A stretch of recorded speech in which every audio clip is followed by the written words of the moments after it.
Mi trovo nelle campagne di Cotignola, sono nel Ravennate in Romagna, sono in un impianto di kiwi. Vedete, questa sembra una selva, sembra un bosco, in realtà vedete questa pianta molto rigogliosa.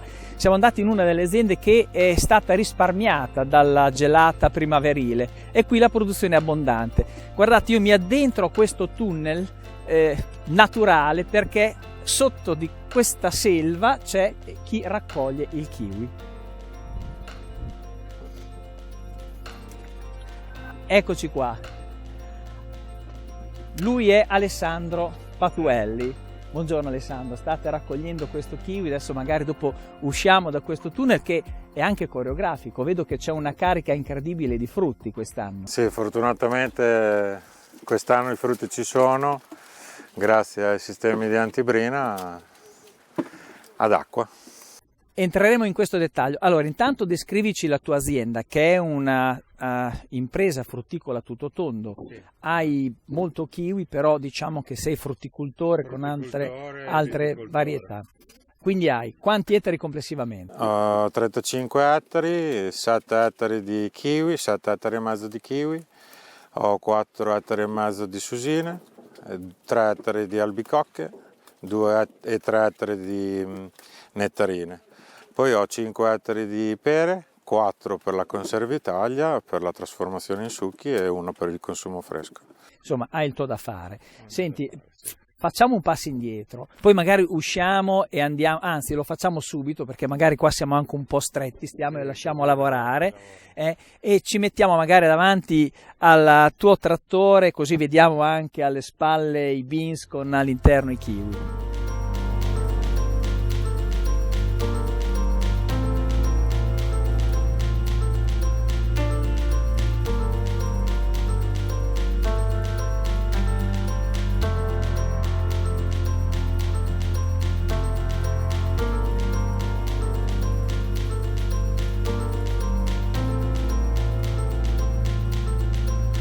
Alessandro, dicevamo un'annata un po' particolare, quindi tu che sei appunto imprenditore frutticolo con tante varietà, insomma ti ha messo a dura prova, insomma una primavera che ha gelato parecchie referenze, questa no, dopo mi spieghi anche il perché. Purtroppo quest'anno 2021 è successo quello che era impensabile che succedesse, cioè una ripetizione del 2020, forse in alcuni casi anche peggiore, insomma. Quindi ha deteriorato e ha compromesso tutte le colture. Quest'anno molto più a macchia di leopardo, l'anno scorso era più sistematico su tutti, c'era un po' meno danno sull'autunno invernale, quest'anno c'è un danno a macchia di leopardo, diciamo, su tutte le colture sia estive che autunnali. Senti, tornando al kiwi, questa è stata una zona che è stata appunto colpita dal gelo e tu però sei riuscito a salvare la produzione e quindi uno dei pochi, perché intorno a te molti... Chi non aveva sistemi attivi sicuramente non ha salvato, ecco. È una zona che si parla di un 70% di danno. Quindi tu insomma sei riuscito a salvarle.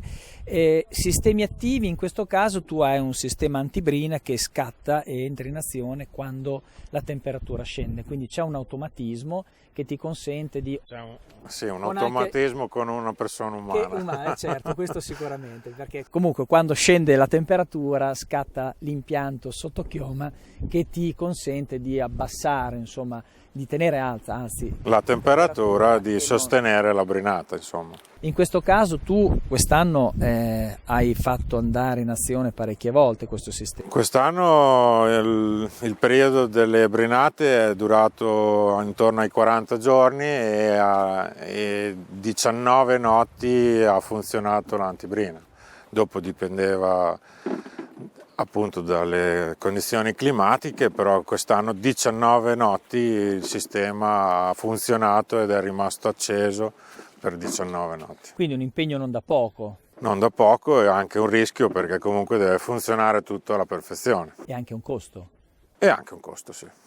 Senti, torniamo al nostro kiwi verde. Qui hai solo kiwi verde, una coltura che diciamo in Emilia Romagna è una diciamo delle regioni leader, no? Dopo il Lazio che produce kiwi, c'è una forte adesso espansione anche del kiwi giallo, cosa che però tu non hai. Diciamo che il verde resta sempre il frutto, diciamo, ancora più diffuso, con qualche problema negli ultimi anni di batteriosi che un po' ha... Sì, adesso negli ultimi anni siamo riusciti abbastanza a contenere.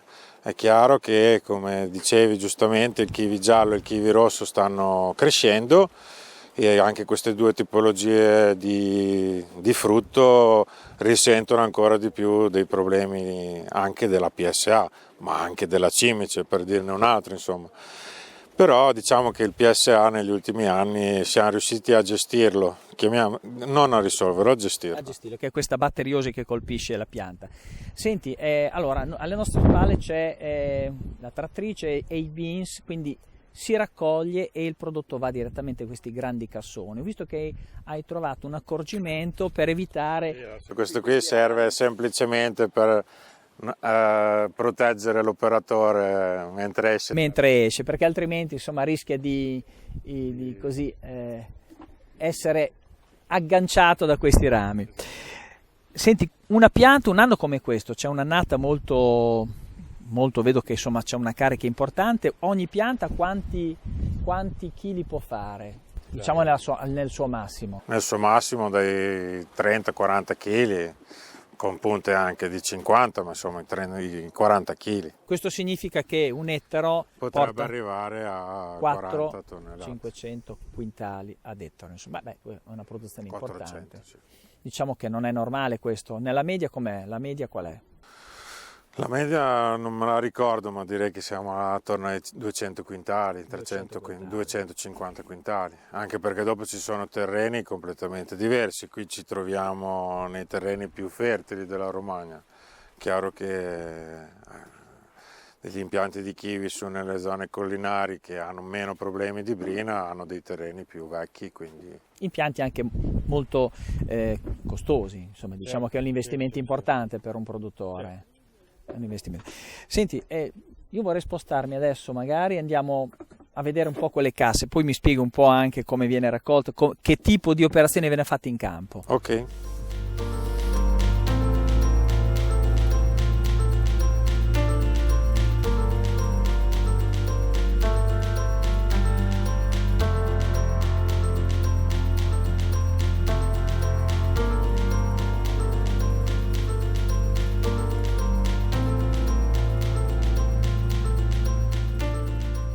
Alessandro, qua quindi viene fatto un scendipianta e viene fatto un scendipianta con una prima selezione sui prodotti che possono essere molto visibilmente non in linea con quello che va venduto, quindi deformi. Questo deformato o quelli troppo piccoli? E troppo piccoli e vengono raccolti nelle cassette. E queste sono le cassettine, però diciamo che non ce ne sono tanti, quindi tutto no, sommato... stiamo parlando di meno di 3-4%.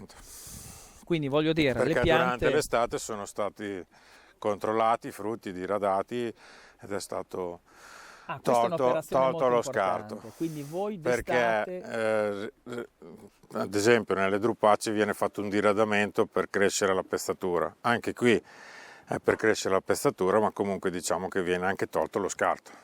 Quindi quanti passaggi vengono fatti nell'arco dell'anno? Solo per il diradamento? Per il diradamento. 3.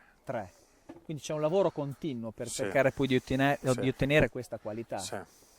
E i beans vanno direttamente nel centro di lavorazione, quindi dopo vengono lavorati, però diciamo che la primissima selezione la fate voi e questo prodotto che viene considerato diciamo scarto, quando poi in realtà è anche commestibile, insomma magari è di qualità leggermente inferiore. No, la qualità direi che è proprio la forma. È la forma solo, la forma. Quindi è compromessa la forma e non la qualità. Vanno in stabilimento e poi vengono lavorati, messi anche e frigo conservati. Noi abbiamo in Italia un primato, no? Diciamo che i frigoristi nostri sono diciamo, considerati i migliori, per cui riescono a tenere per diversi mesi. Fino a 6 mesi. Fino a 6 mesi questo prodotto, finché... Nel miglior modo possibile. Poi arrivano i kiwi dall'altro emisfero, no? Dall'emisfero meridionale. Sì, però diciamo che nel panorama nazionale ogni nazione, ogni continente ha i suoi 3-4 mesi di commercializzazione. Chiaramente mettendoli in frigo conservazione per tanti mesi riesci esattamente, in base ai cambiamenti degli altri paesi, a prendere precisamente il tuo momento per fare la tua commercializzazione. Ecco, va ricordato che l'Italia negli ultimi anni ha perso un po' il primato. Se fino a 7-8 anni fa il 90% diciamo del kiwi veniva prodotto in Italia, adesso si è attestato, sto parlando dell'emisfero settentrionale, adesso si è attestato attorno al 40%, questo perché comunque altre nazioni si sono affacciate, no, alla produzione del kiwi, come la Grecia per esempio, in forte espansione, ma anche altre, con la differenza che la Grecia ancora immette sul mercato direttamente e non ancora si è organizzata per la frigoconservazione. Sì, è così. Bene. Quindi questo è un prodotto che raccolto adesso possiamo consumarlo fino a quando? Fino a giugno. Fino a giugno. Dopodiché cominciamo a mangiarci il kiwi neozelandese. Sì, esatto. Altra nazione, insomma, tra l'altro il kiwi è di quella zona, no? Nasce da là sostanzialmente.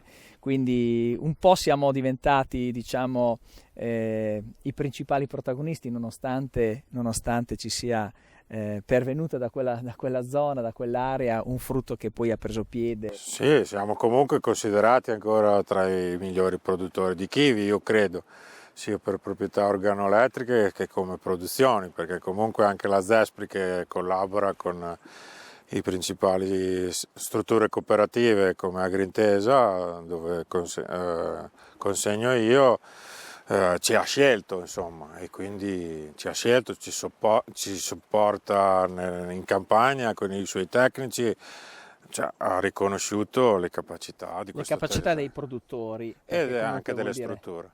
Senti, poi ci fermiamo qualche minuto per la pubblicità. Volevo con te parlare anche dei sistemi che proteggono le piante, no? Quindi con problemi, costi, difficoltà varie, tipo ad esempio anche il fatto che ci siano dei vincoli nell'installare delle ventole, i ventoloni come li chiamate voi in Romagna, che servono per muovere gli strati d'aria più freddi e cercare di mantenere, insomma, una temperatura che non vada al di sotto dello zero. Ma ne parliamo tra un po' con te e qualche minuto di pubblicità.